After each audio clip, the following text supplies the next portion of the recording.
then the body can sit here, but I'm not the body. There's a watching of the body. The mind can be thinking, but I'm not the mind. Intellect can be in a meditative state, but I'm not the meditation. It seems bizarre to say that, according to the mind's perspective,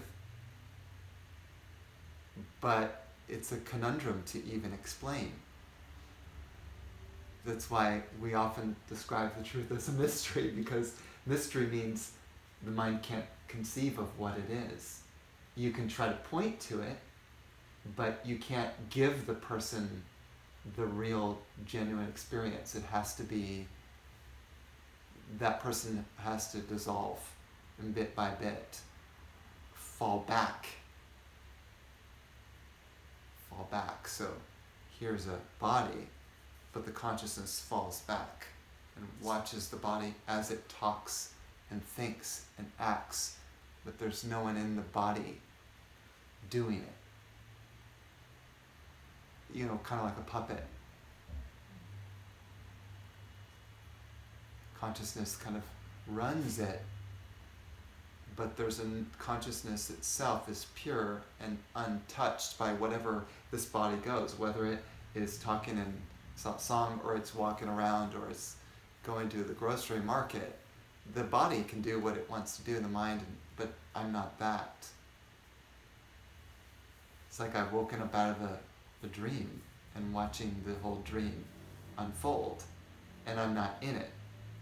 So it's not as serious to me anymore. So I'm not taking things seriously because my consciousness is not stuck in it.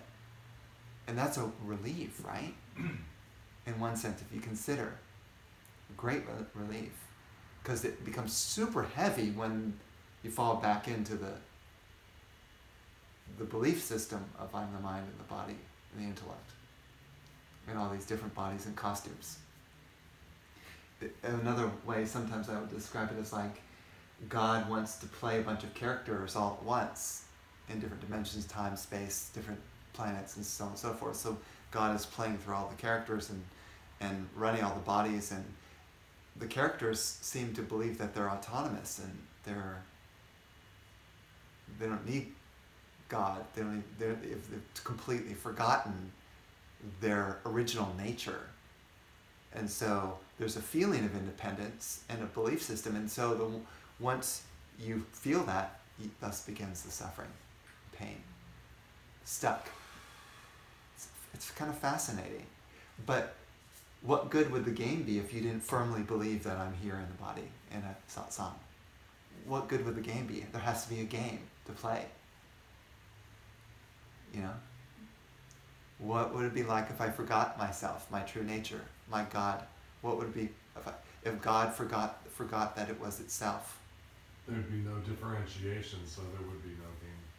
There would be no game. Yeah, the game is up, so to speak.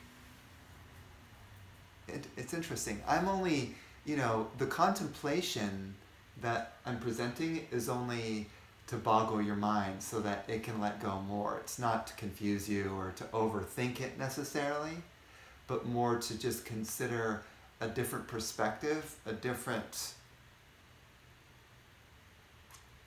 viewpoint. There's a word for it. Paradigm.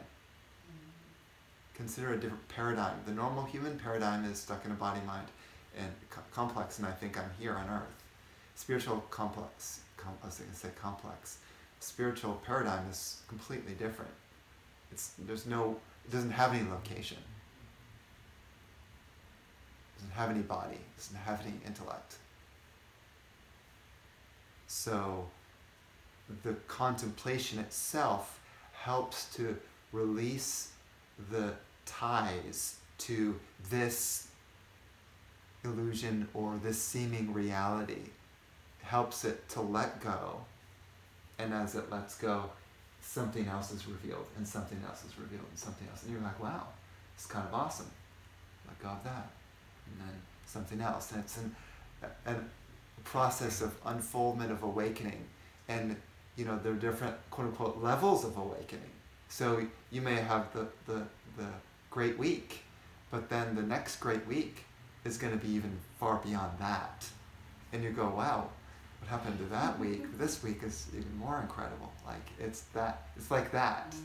You know, so you never say this is it or this is the best, because something else will reveal itself where you'll be blown away. You know, and this is a great adventure of the spiritual path, and I love talking about it because it encourages people to keep going rather than get stagnant. Say, well, I'm just satisfied with where I am. Why be satisfied? Don't you want the whole enchilada?